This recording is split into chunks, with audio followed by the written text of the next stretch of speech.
diz uma coisa, como é que você faz o planejamento das suas atividades? Como é que você trabalha?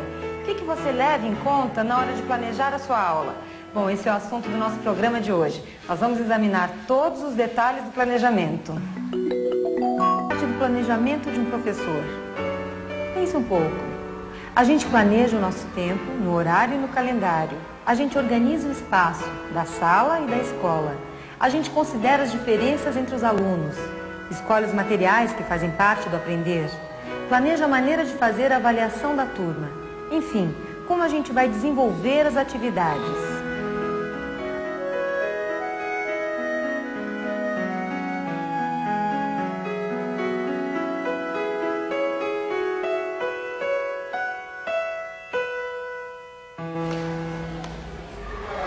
Bom, como você deve estar percebendo, a gente já analisou todos esses temas nesta série.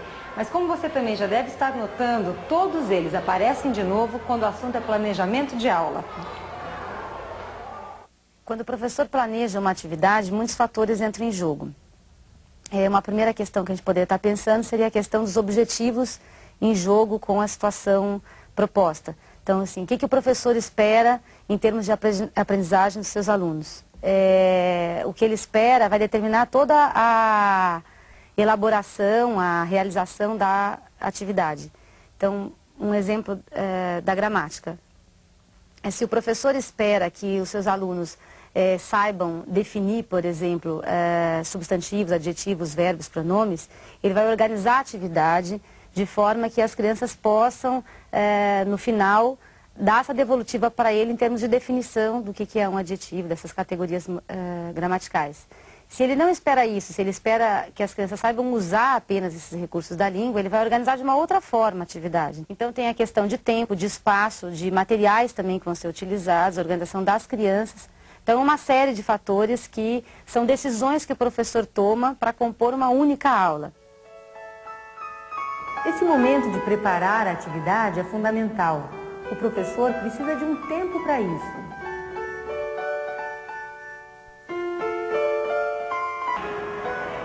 Agora, o professor também precisa se perguntar em algum momento o que é que meus alunos já sabem sobre o conteúdo e como é que esse conhecimento que ele já tem pode orientar o meu planejamento. As crianças, diante de qualquer assunto, assuntos que são aqueles tradicionalmente ensinados pela escola, ou que não são, que são outras coisas já existentes no mundo, fora da escola, elas têm uma série de ideias, elas têm o que a gente chama de conhecimentos prévios. Então elas não são como folhas em branco, sobre a qual folha em branco a gente tem que escrever todos os assuntos e que elas só seriam repetidores daquilo que a gente as ensina, o que a gente escreve nessa folha em branco, que seria a criança. Mas é preciso que os educadores aprendam a olhar para a criança e interpretar as relações que elas fazem sobre as informações que elas já têm e outras que elas venham a ter por intermédio daquele trabalho na escola. E então nós chamamos de conhecimento prévio, na verdade, muito mais o modo de relacionar dados e informações, a maneira de conhecer, que é muito específica de cada criança, não só específica de cada região do país, de cada cultura, mas de cada indivíduo. E como isso é assim, um disparador, uma matriz, é a única possibilidade da criança estar lá, é ser do jeito que ela é.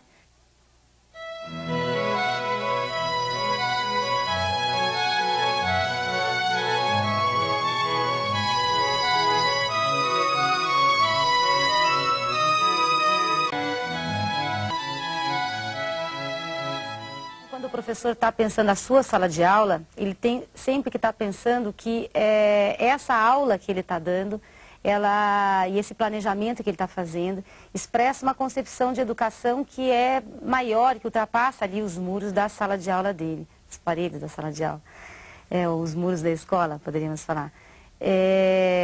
Então, a hora que o professor está planejando, está embutido ali uma ideia de aluno como é esse sujeito que aprende, uma ideia sobre o conteúdo, como é a visão que esse professor tem sobre o conteúdo e qual é a visão que esse professor tem sobre o que é ensinar, qual é o papel do professor.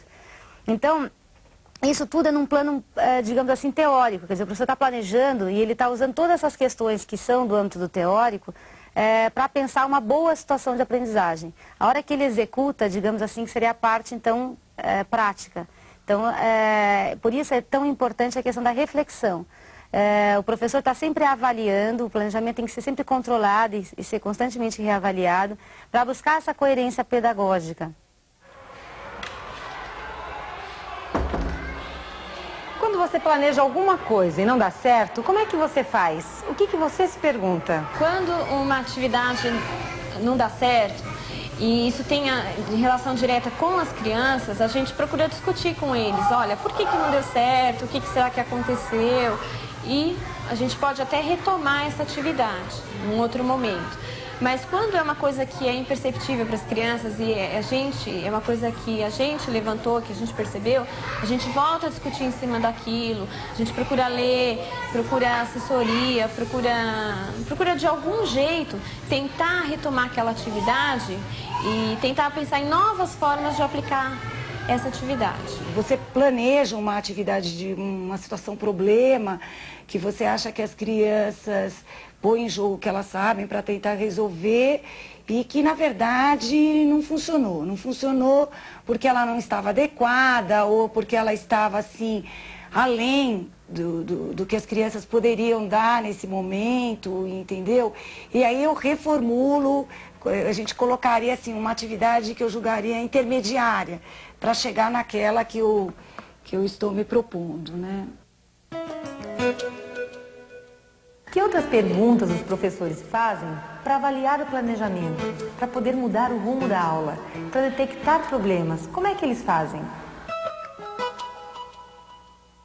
As crianças perguntaram muito, então eu sinto que aquela atividade não foi interessante, não entenderam direito.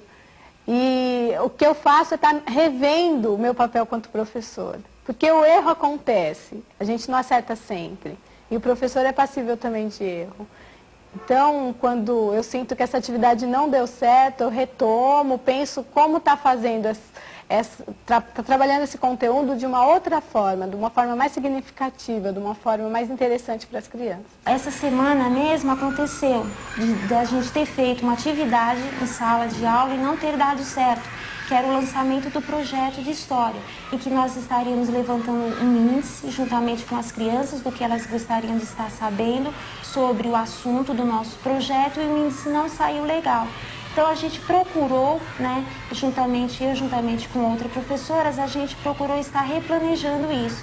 Então fizemos uma segunda intervenção, e essa segunda intervenção deu um melhor resultado do que o primeiro. Às vezes foi o enunciado que não estava claro, às vezes o nível cognitivo das crianças não alcançaram aquela atividade. Se for uma coisa que eu sei que tem como retomar, eu retomo com as crianças. Se eu vejo que naquele momento não é possível, eu espero, se precisar, numa nova oportunidade, ela é retomada. Tem vários fatores que a gente precisa levar em conta. Quer dizer, como a gente encaminhou essa atividade, né? Como foi preparada ali a consigna, quer dizer, o que está pedindo a atividade, estava claro ou não estava claro. Muitas vezes a atividade não dá certo, não é porque a criança não está entendendo, é porque a atividade ela é complexa, porque a gente às vezes acaba complicando. Assim, como você encaminha, eu acho que é muito importante. E aí, assim, se não deu certo com quantos, né? Com a maioria, com alguns. Qual é o tipo da atividade, né? Eu acho que aí você vai ter que avaliar um pouco individualmente também, né? Por que com aquela criança ou com aquele determinado número de crianças deu, com outro não deu. Acho que são várias coisas para estar reconsiderando, né? E eu acho que é importante retomar. Assim que percebo que não está dando certo, paro. Nunca levo adiante para que o erro continue. E a partir daí eu vou refletir, vou procurar todos os pontos que podem ser reformulados, vou tentar fazer um relatório dizendo por que esses pontos não deram certo e modificar, redimensionar a atividade. Na verdade, quando o professor tem todo esse esforço de estar pensando previamente sobre as suas intenções com a atividade que ele quer propor para os alunos e esse esforço de fazer e de avaliar, ele na verdade está buscando uma aprendizagem de maior qualidade com seus alunos, que eles aprendam conteúdos relevantes, que tenham utilidade fora da escola, de uma forma que seja significativa, que tenha vínculo com o que eles já sabem. Enfim, o que o professor busca e todo esse esforço, ele só tem sentido se a gente está pensando em melhorar a qualidade do processo de ensino-aprendizagem.